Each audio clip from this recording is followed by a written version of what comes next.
For what purpose does the gentleman from Louisiana seek recognition?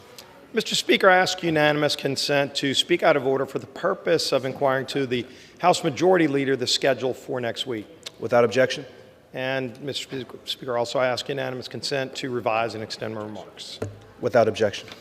With that, I am happy to yield, but before I yield, we'll just say that I know the gentleman from Maryland, the distinguished Majority Leader, had recently decided that he would not seek election to House Democrat leadership, but just wanted to thank the gentleman. I know you'll be staying in Congress, but thank the gentleman for all of your years of service in leadership, which of course takes a lot of extra time in addition to the general duties of being a member of Congress from Maryland to help run the institution of Congress, and both as, of course, Majority Leader, also served as whip, served as chair of the Democrat caucus and vice chair, served in many different capacities.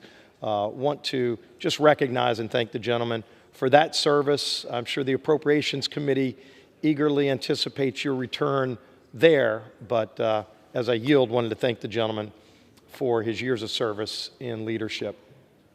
And I yield.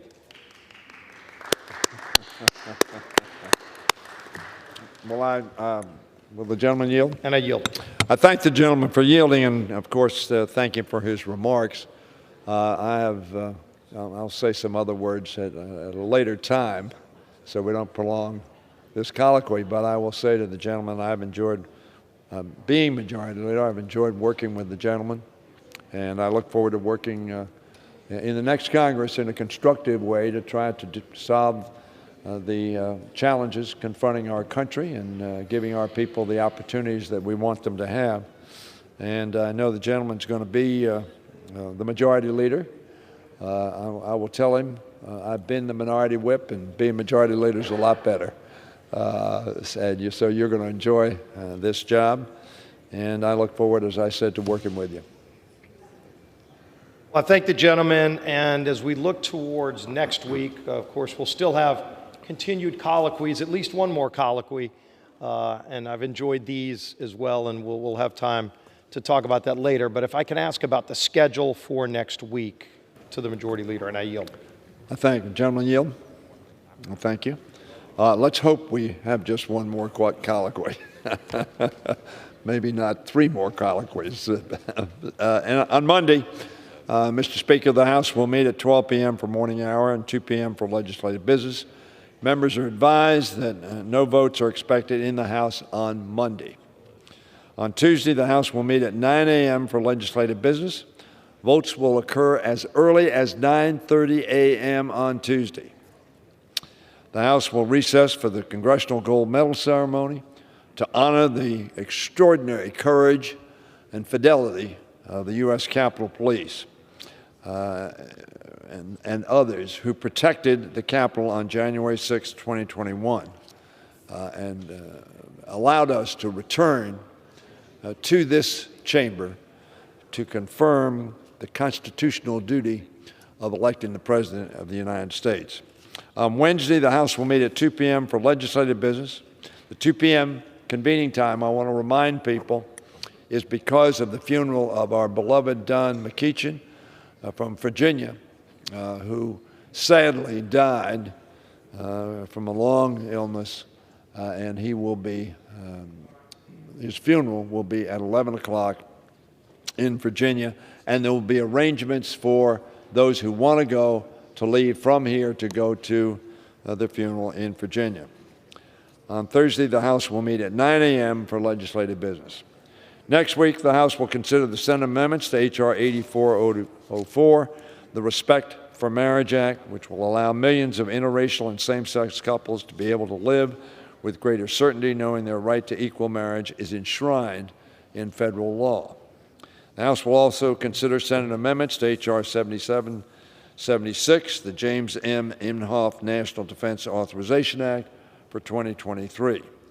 Additionally, the House will consider two important immigration bills, H.R. 3648, the EAGLE Act, sponsored by Representative Zoe Lofgren, to phase out the per-country cap on employment-based immigrant visas. no increase in the total number. And Representative Takano's H.R. 7946, the Veterans Service Recognition Act. The House will consider bills under suspension of the rules. The complete list of suspension bills will be announced by the close of business today. And I yield back. I thank the gentleman for yielding, and we noticed the Rules Committee has scheduled a hearing on Monday for the National Defense Authorization Act. We still don't have any text for that bill. Obviously, the NDAA is a very important bill to laying out the priorities for our nation's defense, and there's always been a lot of negotiation as it's leaving the House, as it goes to the Senate, as it's been in this conference. There are some issues that are well known that have been debated that hopefully will get resolved in that bill, but there's also talk there may be non-related issues. What I would ask is, when will we be able to get text on this bill? Because the bill is very important to our nation's defense, but if members are going to be asked to vote maybe early next week on the bill, we surely wouldn't want a situation where they don't even see the text until early next week to then be asked to vote on that bill. And I would yield. Well, I think the gentleman raises, obviously, which is always an important point, how much time do people have to read the final product of a negotiation? I was hopeful, frankly, that the bill would have been filed today. It's not ready for filing today because there's still some outstanding issues. But I've talked to Mr. Smith, the chairman of the committee, who indicates they are making progress and they're hopeful that they can get this done.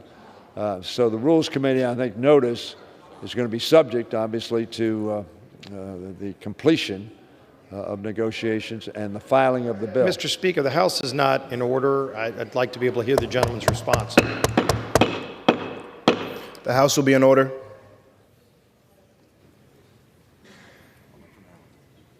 The gentleman from Maryland. As I was saying, it's not done, it's not filed today. We need to have it filed as soon as possible. The conferees are working on getting that. As the gentleman points out, this bill tends to be historically in both sides of the aisle where we add a lot of things to it which are not necessarily directly related, but are because this bill is something that we want to pass, and that we do pass, and we'll pass this one, garners riders, if you will, on the bill. So that's still going on, but I'm cognizant, and the gentleman is correct, we want to have sufficient time for members to see the bill. But we would like to do this bill next week if we can, because as the gentleman points out, this is about the national security of our country and our participation in international stabilization efforts around the world, not the least of which, of course, is the unprovoked, illegal war initiated by Mr. Putin in Ukraine. So that we're hopeful we can get this done as soon as possible. And gentlemen, you yield, just would strongly encourage that as the text gets filed, if it's not sometime in the next few hours, that when the gentleman's scheduling for the floor vote on that bill, that there is enough time between when it goes to Rules Committee, when the text is filed, to when the actual vote happens, so members have ample time to review the final product. And if there's anything else on that, I think that's a good point, and we'll try to make sure that happens. All right. Final question would be on government funding. We're hearing their negotiations. When we talk to appropriators on our side, they haven't indicated that they've been included in those negotiations. Do we know where those negotiations are? Are all sides going to be included on a final negotiation on how government would be funded for the remainder of the fiscal year? My expectation there would be four corners discussion, as we've referred to it, with the Republican, Democrat, House, Senate leaders included in those discussions. Unfortunately, As you know, the Senate had not passed any appropriation bill. And there was no agreement on a top line. That's been the discussion. And the difference, as the gentleman probably knows, is discussions about what's the top line for defense discretionary and what's the top line for non-defense discretionary. As I understand it, the parties have started talking in the Senate on that issue, and we're waiting for, I think, agreement, and hopefully that agreement will be reached soon, hopefully as soon as perhaps the beginning of next week, because the gentleman's absolutely correct. On December 16th, the authority to fund the government ends. And we're either going to have to pass a short-term CR, a longer-term CR, or more preferably the omnibus. I will say, as the gentleman knows, he indicated I was returning to the Appropriations Committee, we talk about a CR adversely affects the defense, and it does. You can't plan if you're a manager of any of the programs in the Defense Department. But I would also bring to the attention of members, it harms every agency and department of government because it makes them unable to plan on what resources they have available to do the work we've asked them to do by law.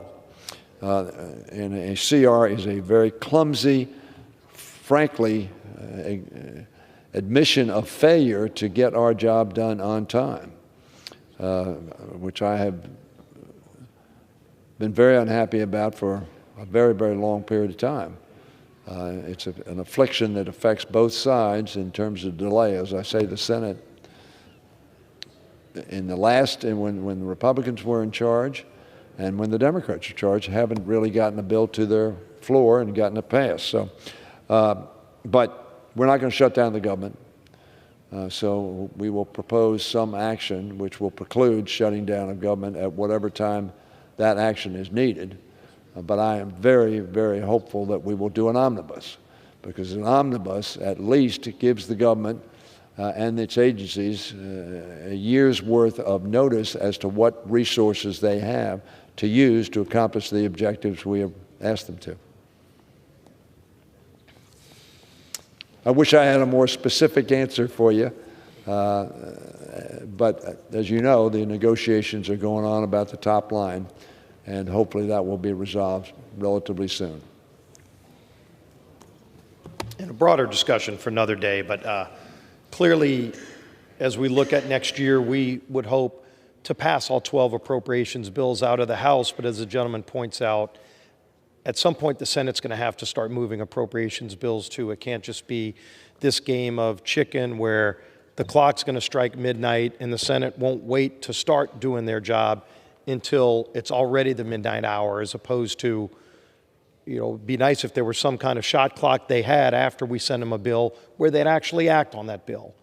So that it's not just an onus on the House to do our job, whether it's a partisan or bipartisan bill, and we've seen both that come out of the House. At some point, the Senate's got to also do their job in a legislative body where you have a House and a Senate if we're going to be able to conduct business.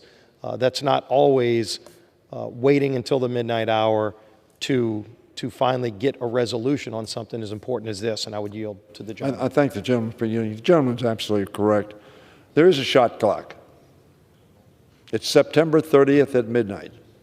That's the shot clock. That's when government no longer is funded if we do not take some additional action. I said to somebody this morning, there are 535 of us, presumably we're all adults, presumably we're all rational people. Neither side would agree that everybody is that, but the fact of the matter is, and we don't do what we know we have to do. The only thing you have to do, you may want to do a lot of things, and we passed, from our perspective, very good legislation through this Congress, but the only thing you have to do is pass the 12 appropriation bills so you can fund the operations of government, or make a decision that you're not going to fund a department, a program, an activity, whatever. But we don't do that. And we have, unfortunately, the sense that the delay is an acceptable process, as the gentleman points out. And then you get to the last minute, a crisis, and then you get a big bill we call the omnibus bill that really it's so large and as so few people have been participating in the formulation of that bill that it's unfair to the members of Congress. It's unfair to the American people. So I couldn't agree with the gentleman more that the appropriation process should be done. My own view is each bill should be considered individually. You started the practice, the Republicans started the practice. We followed the same practice of bundling them so we could save time. But I look forward to working with the gentleman. I'm going back to the Appropriations Committee, working with Chair DeLauro and the Ranking Member DeLauro on doing that. But to her credit, all 12 bills were reported out of committee in a timely fashion. And I would suggest, this is gratuitous, you didn't ask for this advice, but what I would have done if we could have done it is start the markups and finish the markups in June. Start the markups in May, pass the bills in June, send them to the Senate, and have July and August and September to resolve differences between the two, and pass the bills by September 30th. That's what we ought to do. I agree with the gentleman. It's an objective that we ought to try to attain. And I share the gentleman's concerns there. One of the reasons we put the calendar out for next year this early and built time in during those months before the summer so that there's ample time to get all 12 appropriations bills through the House, give the Senate time to do the work well in advance of the deadline, and then at some point the onus has to be on them to do the job that they have to do before the midnight hour. And I yield to the gentleman. One of the things, I've been on the Appropriations Committee, I was on it for 23 years before I took leave. We had actual conferences. Senators and House members on the two subcommittees came together, discussed differences, tried to resolve those differences. That essentially does not exist any longer, and it's I think, not healthy for the institution. And it's a good suggestion. That's something that we can get back to, hopefully, in the new year, try to make this process work better. But I appreciate, again, we'll have this conversation more next week. And with that, Mr. Speaker, I will yield back the balance of my time. The gentleman yields.